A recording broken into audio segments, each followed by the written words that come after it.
Vamos iniciar falando das motivações para você investir em ações. Tudo na vida, para que você faça alguma coisa, você precisa de motivação. Então, primeira coisa que vamos falar aqui, primeiro tópico seria quais são as motivações para você investir em ações, né?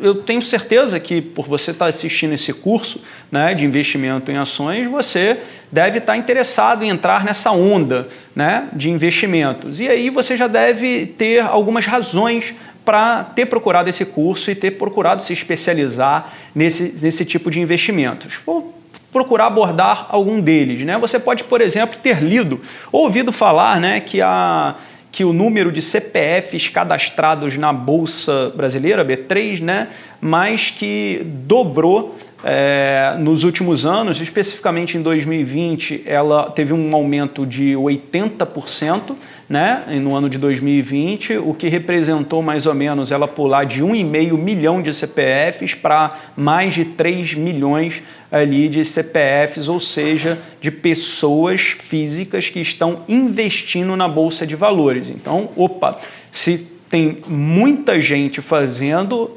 é sinal que não significa que você deve fazer, mas que significa que você deve avaliar as razões para essas pessoas estarem migrando para a Bolsa, e o que pode representar um bom investimento, uma boa oportunidade para você. Além disso, você pode estar ouvindo uma outra razão, é que amigos e parentes ali podem estar falando dos bons resultados que tiveram ali, por exemplo, no ano de 2020, de abril de 2020 até o final de 2020, bons resultados ali na Bolsa. É claro que eu estou pegando um histórico, uma janela ali específica de tempo, mas a gente pode olhar em vários cenários, em vários intervalos, em várias janelas ali de tempo que a Bolsa teve bons desempenhos. Você pode estar ouvindo falar desses bons desempenhos que esses parentes e amigos tiveram e aí ficou interessado. Ou você também pode estar vendo que seus investimentos tradicionais lá, por exemplo, o seu investimento em poupança, um investimento lá em CDB, um investimento lá em título do Tesouro Federal ali, ou num fundo de renda fixa, não está tendo uma boa performance, ou seja, está tendo uma baixa rentabilidade já faz alguns anos. Então, você pode estar pensando, eu tenho que procurar também outras opções de investimento. E aí, ações pode ser uma boa opção para você. Além disso, você pode estar querendo diversificar os seus investimentos, ou seja, não colocar todos os ovos numa única cesta, né? Uma expressão popular ali, até antiga ali, que a gente observa, né, que significa isso, colocar todos os ovos numa mesma cesta e essa cesta balançar demais pode correr o risco dos ovos quebrarem, né? Da mesma forma, os investimentos. Se você colocar todo o seu investimento, todo o seu patrimônio, boa parte do seu patrimônio no mesmo tipo de investimento, esse pode oscilar, né, ali, como pode oscilar, pode ter um risco de você ter uma grande perda ou não ter perda, mas também ter uma baixa performance. É o que está acontecendo com típicos investimentos de renda fixa nos últimos anos, né, em função da baixa taxa básica de juros da economia, que tem um papel ali, a chamada taxa Selic, que tem um papel de influenciar decisivamente os investimentos de renda fixa, né? Ele é um norte, é um guia para a taxa de investimentos em renda fixa. Além disso, uma outra possível razão é que você pode também estar querendo ser dono, ou seja, ser um acionista, mesmo que minoritário, de uma empresa. Por exemplo, você viu que é um negócio promissor, né, aquele segmento, e você pode estar interessado em ser um acionista, ser um dono ali dessa empresa, mesmo que de forma minoritária, ou seja, não tem o controle, mas tem uma participação naquele negócio que você acha interessante, né, financeiramente. Ou você pode estar, por exemplo, querendo aplicar parte do seu patrimônio ou da sua reserva financeira em ativos, né, investimentos que tenham uma melhor performance no longo prazo. O que significa que, eu quero, por exemplo, pensar em investimentos para minha aposentadoria para 10, 15 anos. Investimentos em ações têm uma ótima performance, tem uma melhor performance, se olharmos o histórico, né, tem uma melhor performance do que os investimentos de renda fixa. Então, No longo prazo, acima de 5 anos, olhando para o histórico, nós podemos verificar, prever, não com certeza, mas com uma boa margem de confiança, que vão ter uma melhor performance esses investimentos em ações, em renda variável, do que os investimentos em renda fixa. Então, você pode estar interessado em objetivos também de longo prazo. Ou significa que você pode ter, em relação a objetivos de curto, de médio, de longo prazo. O curto prazo pode ser lá ter que usar de parte da sua reserva financeira para complementar aquela sua renda que naquele ano não foi tão boa. Isso é um objetivo de curto prazo. Você não vai deixar essa parcela, não deveria deixar, por princípio, em investimento em ações, porque tem uma oscilação maior. Já os objetivos de médio e longo prazo, por exemplo, médio, trocar de carro daqui a 3 anos, né, fazer uma pequena reforma na casa, né, objetivo de médio prazo, ou os objetivos de longo prazo, ter uma renda satisfatória na aposentadoria, ou guardar um dinheiro, ter uma reserva financeira para os estudos ali, universitários, ali na universidade privada, por exemplo, do seu filho ou da sua filha. Então, que ainda é jovem, né? Que ainda é jovem, falta alguns anos ali, 5, 10 anos para chegar ali, mas você quer ter essa reserva financeira. Opa, investimentos em ações são boas estratégias, pois elas têm uma performance melhor no médio e longo prazo do que investimentos de renda fixa. Uma outra possível razão, né, que pode te motivar ali a investimentos em ações é que você pode imaginar ou já pode ter estudado e visto que fundos de investimento em ações têm taxas que variam entre 2% e 3% do patrimônio investido, do valor investido. Digamos que você, por exemplo, investiu R$100 mil num fundo de investimento em ações. Você não investiu em ações diretamente, R$100 mil em fundos de investimento em ações.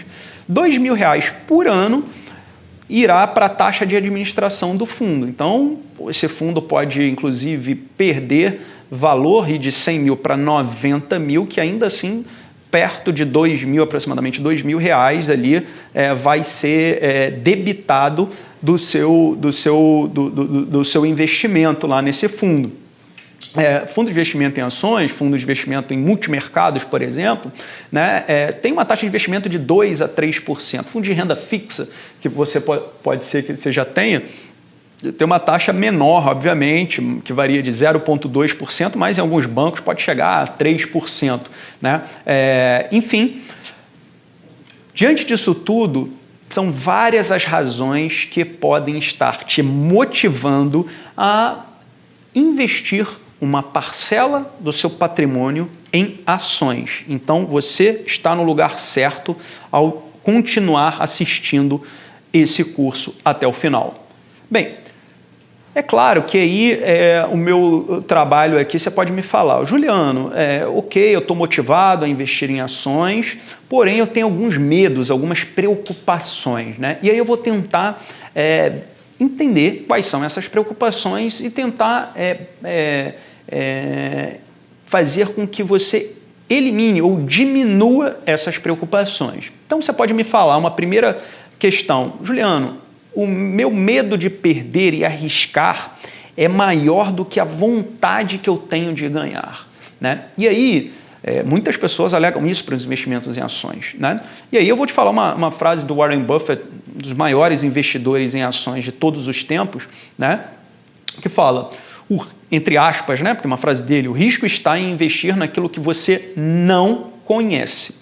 O que eu quero dizer é que à medida que você for fazendo esse curso e cada vez mais se especializando em investimentos em ações, entendendo o processo, o risco que está por trás, não significa que esse risco vai embora, não, mas significa que você, tendo conhecimento daquele risco, você pode adotar estratégias para diminuí-lo.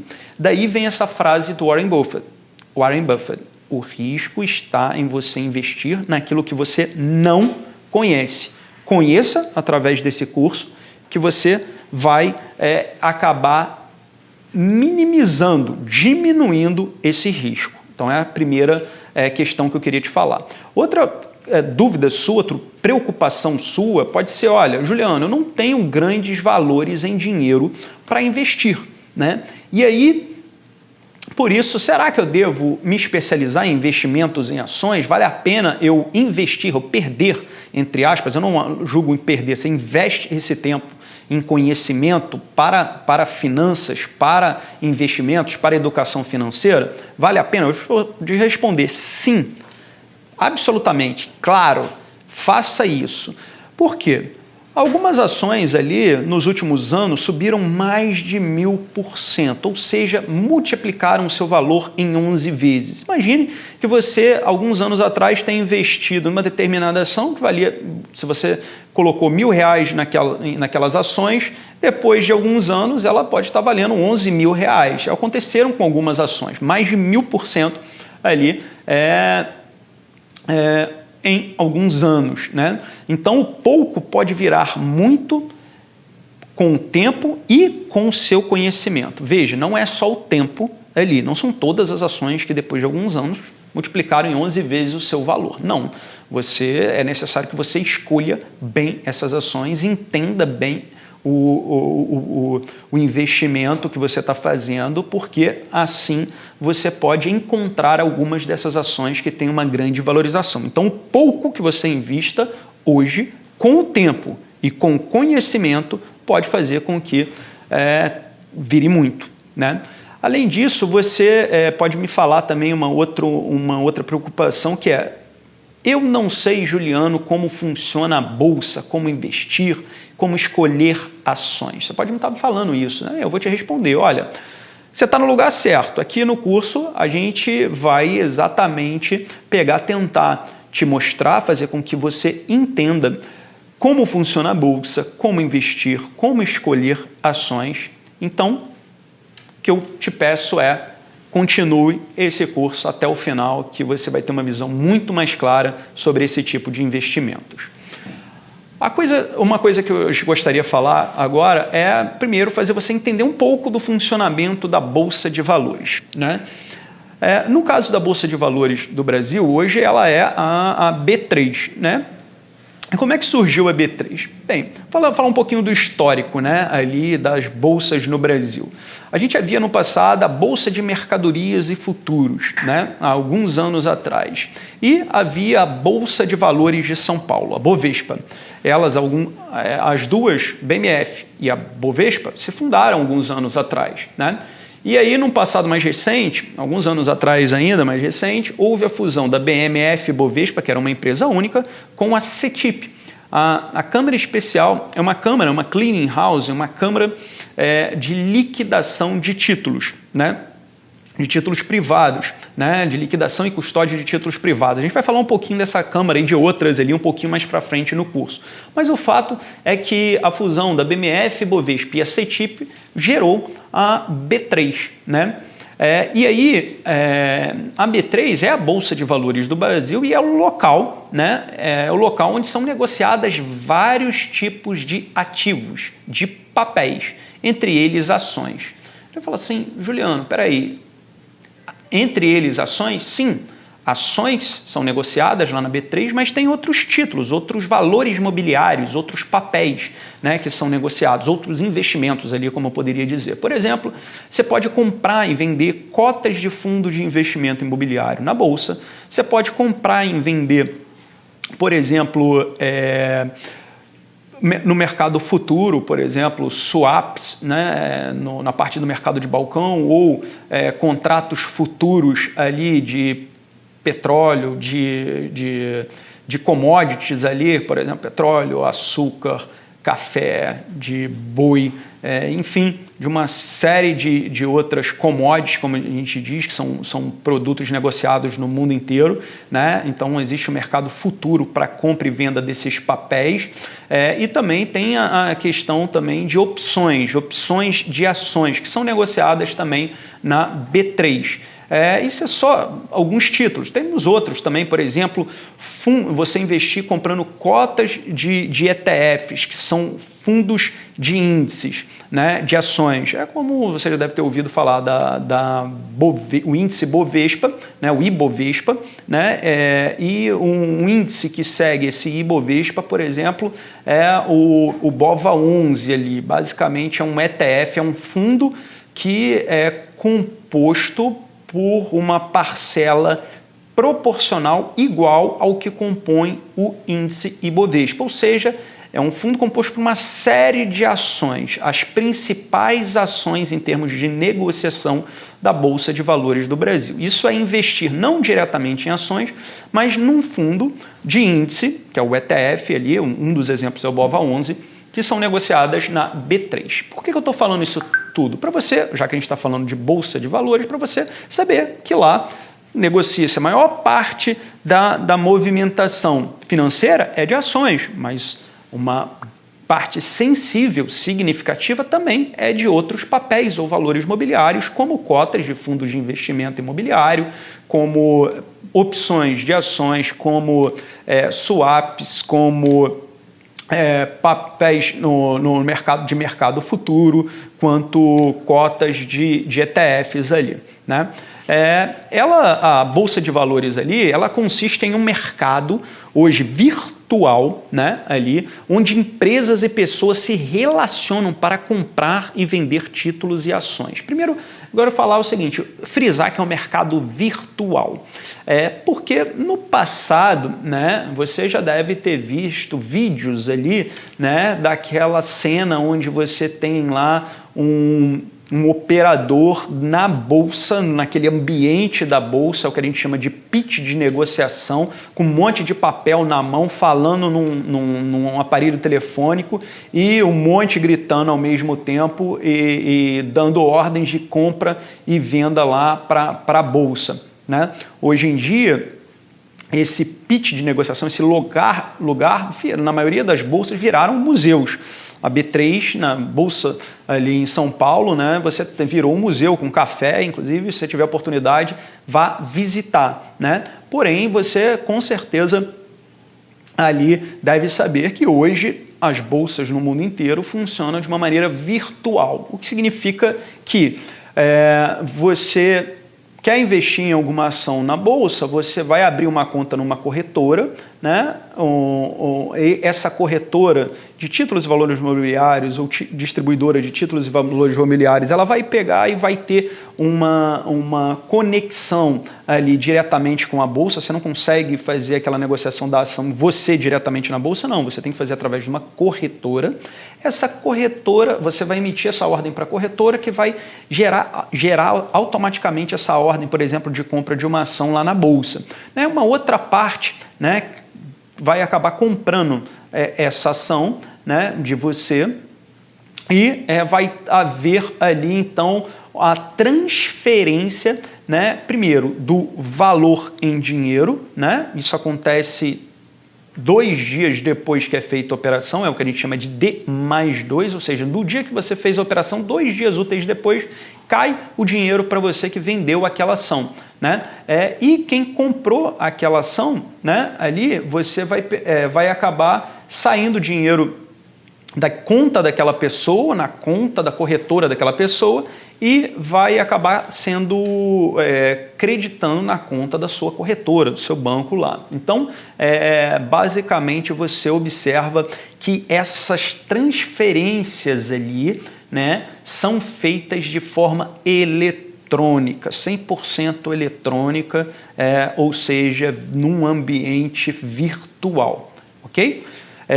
Então, a bolsa ali, só para frisar esse conceito, é onde o espaço que você vai usar, o espaço virtual, se você quer vender ou comprar uma ação e o outro investidor, por exemplo, quer fazer a ponta ao contrário. Se você quer comprar, a outra parte quer vender, né? Como a gente já falou, no passado, os operadores, o pitch de negociação era físico, hoje são museus. Hoje ela é 100% eletrônica E um último conceito ali dos tópicos que você está verificando ali ao lado da sua tela é que a bolsa é a contraparte intermediária. O que significa isso? Ela tem o objetivo, tem a função de garantir que você vai receber o dinheiro pela venda das suas ações. Lembra? Você está vendendo as suas ações, alguém comprou, você vai receber esse dinheiro, né? A bolsa garante que você vai receber esse dinheiro de forma eficiente, segura e justa. Vamos falar dessa operação. A bolsa, ela garante isso para você. Então, você, de novo, está vendendo as suas ações e o José está comprando as suas ações. Na hora que o José, você falou que está vendendo aquelas ações, digamos, por R$23 e o José está comprando de você por R$23, a bolsa, através das corretoras ali, já checou, né, que José tem na conta dele dinheiro suficiente, né, ou o que a gente chama de margem de garantia. Se não tem dinheiro suficiente, ele consegue fazer aquela compra, efetivar, ou seja, liquidar aquela operação de compra, do caso José, né, ali, porque tem lá R$23, que é o valor daquela ação. Pode ser um múltiplo disso, né, são 10 ações, 230, etc. Né? E aí você vai observar que a bolsa está te garantindo isso. O José não vai falar, eu comprei de você, mas agora eu não tenho dinheiro. Não tem isso. A bolsa funciona como a garantia. Ela vai te garantir isso. Ela assume essa responsabilidade. Então, ela faz isso de uma forma, como a gente falou, segura. Então, é isso. Por outro lado, o José, ele está comprando uma ação, digamos, uma Petrobras, e a gente acaba sabendo, né, a bolsa garante que aquele papel de forma eletrônica que vai ser transferido de você para o José é realmente uma ação da Petrobras. Quem garante isso? A bolsa, claro, através também das câmaras de custódia, né, ali que a gente vai falar das clearing houses, né, que é uma outra entidade que atua em conjunto com a bolsa, né? Então, isso é a questão da segurança que a bolsa permite. Outra questão que a bolsa facilita, a função da bolsa é fazer essa transferência de forma eficiente. Eficiente porque, como a gente falou, você vendeu aquela ação, né, o José comprou ali, 2 dias depois, D mais 2, hoje é o prazo desse, né? Está nesse pé, nesse horizonte. 2 dias úteis depois, o dinheiro vai estar na sua conta da corretora, e 2 dias úteis depois, a ação vai estar no nome do José, o que a gente diz que ele vai estar escriturado, ou seja, o nome do proprietário daquela ação vai sair de você e vai para o nome do José. Quem vai fazer isso? A bolsa vai mandar esse comando, e quem vai fazer isso vão ser as câmaras que custódiam, ou seja, que guardam, que custodiam esse tipo de papel, ok? Então, a bolsa funciona como essa instituição que tem como função garantir, durante a transferência de papéis e títulos, no caso ações que estamos falando, essa transferência de dinheiro de uma ponta para outra, né? E título de propriedade de uma ponta para outra de uma forma eficiente, segura e justa. Agora vamos falar um pouco sobre como funciona a dinâmica da Bolsa de Valores, né? Você imagine uma empresa, seja ela qualquer, né, que tem uma série de projetos de investimento. Digamos, construir uma nova refinaria, construir uma nova usina termoelétrica, ou aumentar, expandir uma fábrica, construir uma nova fábrica em um determinado país, ou uma determinada cidade. Enfim, tem projetos de investimentos que já se mostraram na análise viáveis, ou seja, geram resultados positivos. Mas para isso, para investir, essa empresa precisa de capital, né? Precisa de dinheiro. E aí ela tem algumas opções. Uma opção é ela ir num banco, né, ali, e pegar um empréstimo. Nesse caso, né, ao pegar o empréstimo, você observa que Se o projeto, por exemplo, tem um risco, né, vai construir aquela fábrica, aquela nova fábrica e vai vender aqueles produtos daquela fábrica. Se a venda desses produtos não for suficiente para pagar o investimento, né, ali e ainda assim ter um valor adicional pelo risco que ele representa, então você, se houver essa situação de as vendas não serem suficientes para pagar o investimento, ou seja, o projeto teve prejuízo, ainda assim a empresa que fez o investimento ali vai ter que pagar o banco pelo aquele empréstimo. Por quê? O empréstimo haja o que houver, quem pegou o empréstimo tem que pagar, né? Então, nesse caso, você tem um primeiro ponto que o risco do investimento está puramente com a empresa e o banco simplesmente está fornecendo o dinheiro para a empresa, né? É claro que a empresa pode quebrar e a falência o banco não receber esse dinheiro ali, mas a gente observa o risco do investimento, está com a empresa, o risco da contraparte daquele empréstimo aí sim está no banco.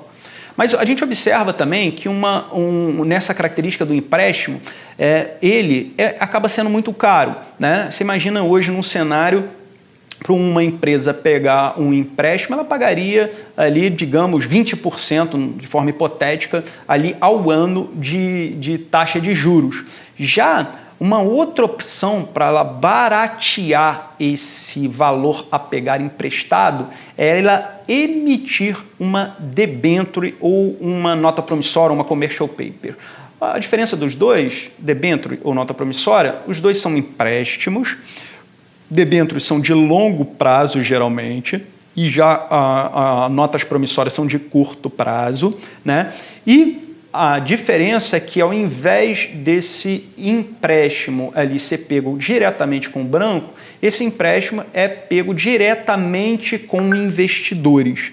Isso, como não tem o banco como intermediário, então é menos uma taxa a ser paga, menos o intermediário, mais barato fica o empréstimo. Então, resumindo, essa empresa, ao invés de ir lá no banco pegar esse empréstimo, poderia pegar esse empréstimo diretamente com investidores, emitindo uma debênture, emitindo uma nota promissória, tá? Só que ainda assim seria um empréstimo, ou seja, se o investimento não der certo, a empresa vai ter que pagar aquele empréstimo. Uma outra opção é a empresa, ao invés de pegar um empréstimo, seja no banco, ou seja com investidores, ir conseguir sócios. O que é um sócio? Um sócio é aquela parte que vai estar junto ali com a empresa, vai ser um acionista da empresa e, nos momentos bons, né, ali vai se beneficiar disso. Nos momentos maus, ele vai também ser prejudicado com isso. Então, no caso de ter sócios, ou seja, vender ações, emitir ações no mercado, a empresa compartilha os riscos com o sócio, ou seja, com os acionistas. Então, se o projeto for mau, a ação da empresa pode se desvalorizar e ela não tem que pagar o empréstimo, como acontecia nos outros casos, né? Ali. Se o projeto for bem, a ação da empresa pode se valorizar e o sócio também se beneficiar com essa valorização das ações, ok? Então, imagine uma empresa que precisa de dinheiro para investir nos seus negócios, ela opte ali por emitir ações, conseguindo assim novos sócios, novos acionistas, né? Temos duas situações possíveis. Primeiro, imagine que essa empresa ela seja uma SA de capital fechado, né? O que significa isso? É uma sociedade anônima por ações que tem o seu capital fechado, ou seja, ela não tem até o momento ações negociadas em bolsa. E aí, nesse caso, ela vai abrir o seu capital, vai pela primeira vez gerar ações. Ela já tinha ações, porém essas ações não eram SA de capital fechado negociadas em bolsa. Então, pela primeira vez, ela vai abrir o seu capital, o que significa que ela vai na bolsa de valores, vai gerar ações ali, vai emitir ações Para isso, ela vai usar um banco de investimento, que é que tem já expertise nessas emissões de ações, que vai auxiliá-la a fazer essa emissão na Bolsa. Então, ela emite essas ações, esse banco de investimentos começa a prospectar através das corretoras ali de títulos e valores imobiliários, ela pega e prospectar novos clientes que estariam interessados a comprar aquelas ações que vão ser emitidas, né? É o que a gente chama que fazem reservas dessas ações, reservas de compras dessas ações. E aí, num evento chamado de IPO ou oferta pública inicial, IPO é o IPO, que você está vendo ali do lado, que é o Initial Public Offering, ou oferta pública inicial, ou seja, ela vai ofertar publicamente, ou seja, no mercado de bolsa, para os investidores de maneira geral, as ações, né? E nesse caso vai ser pela primeira vez na Bolsa de Valores, né? Então, a gente vai ter essa situação no qual os investidores, durante o IPO, vão acabar comprando essas primeiras ações emitidas. Uma outra hipótese a empresa já é uma SA, uma sociedade por ações de capital aberto, ou seja, ela já tem ações negociadas na Bolsa e ela precisa de captar mais capital, né, ali através de sócios para colocar em seus investimentos. Aí, nesse caso, ela vai emitir novas ações, vai chegar para os acionistas, que já são acionistas da empresa, e vai ofertar aquelas ações para um determinado preço, né? Se os acionistas atuais não quiserem aquelas ações, a oferta é individual, né, ali para os acionistas, a parte que sobre vai ser ofertada para o mercado, diretamente ao mercado. Veja, nesse caso, nos dois casos, uma SA de capital fechado, que abriu o capital, negociou essas ações pela primeira vez, ou uma SA de capital já aberto, que emitiu novas ações e está negociando novas ações pela primeira vez, a gente está chamando de negociação no mercado primário, né, ali. Porque são ações novas, recém-lançadas ali pela empresa, que os investidores vão comprar ali essas ações. E aí você imagina o seguinte, um investidor comprou aquela ação, né? Ele espera que aquela ação suba e desça, mas depois de um tempo ele vê as perspectivas para aquela empresa diante de novas informações no mercado, depois de um tempo, né? Ali ele acredita que aquela ação vai se desvalorizar, vai perder valor. Então ele resolve vender aquela ação. Ou o próprio investidor, ele pode estar precisando de dinheiro, ver que aquela ação é promissora ali, porém, ou seja, tem perspectiva de se valorizar, porém ele precisa do dinheiro. Então ele vai vender aquela ação. Quem que vai comprar essa ação? Novos investidores que estão interessados, pessoas físicas ou jurídicas, que estão interessados em comprar aquelas ações, porque acreditam que aquela ação vai se valorizar no futuro, né? E aí, o que é vender? Chega através de uma corretora, né, no qual ele tem conta, e faz aquela oferta, a corretora repassa essa oferta de venda para a Bolsa. Quem quer comprar através de uma corretora faz uma oferta de compra, né, lá na Bolsa pelaquela ação, para um preço que ela acha que é justo. Quando os preços de venda e o de compra se casam, né, ou seja, ocorre o match ali, o casamento entre o valor de uma pessoa que quer comprar é igual o valor da pessoa que quer vender, a ordem é executada, ou seja, ocorre a transferência 2 dias depois do dinheiro da parte que vendeu para a parte que comprou e a transferência de propriedade da parte que comprou para a parte que vendeu, né? E aí, nesse caso especificamente, a gente está falando, né, ali do mercado secundário. Por quê? Porque você deixou ali de comprar aquelas ações no mercado secundário, você não está comprando aquela ação diretamente das empresas ou emitidas pelas empresas pela primeira vez, né? Você está comprando aquelas ações de quem? De investidores que já compraram da empresa lá atrás, né? Então, nesse caso, é chamado de mercado secundário. Então, espero que você tenha entendido ali de forma resumida, como é a dinâmica, o funcionamento da Bolsa com os vários players, com os vários agentes, entre as partes que estão comprando, a parte que está vendendo, o papel ali da Bolsa, o papel ali da Câmara, da corretora de valores, né? E aí algumas observações ali é que o mercado primário ali é quando você está comprando ações que foram vendidas diretamente pelas empresas. Já o mercado secundário, você está comprando ações vendidas não pelas empresas, mas por investidores que compraram das empresas anteriormente, lá atrás, né? E aí, uma outra observação que é bom de se destacar nesse exemplo é que você não consegue comprar uma ação diretamente na Bolsa. Você não vai lá na Bolsa e fala, B3, eu quero comprar uma determinada ação. Não. Você precisa ter uma conta, né, numa corretora, e a corretora sim é que faz essa negociação para você através da Bolsa, porque ela sim tem sistemas, ela sim se compactuou, né, com regulamentos operacionais lá da B3, entende, tem a parte toda de compliance, ou seja, de back-office, ou seja, de controles ali para fazer essa movimentação, tem, como eu disse, sistemas eletrônicos para isso, tem responsabilidade legal de fazer isso, então é todo um funcionamento de um sistema ali de compra e venda de ações que envolve diversos agentes, né? Então, repetindo, você não compra diretamente na Bolsa, mas sim através de uma corretora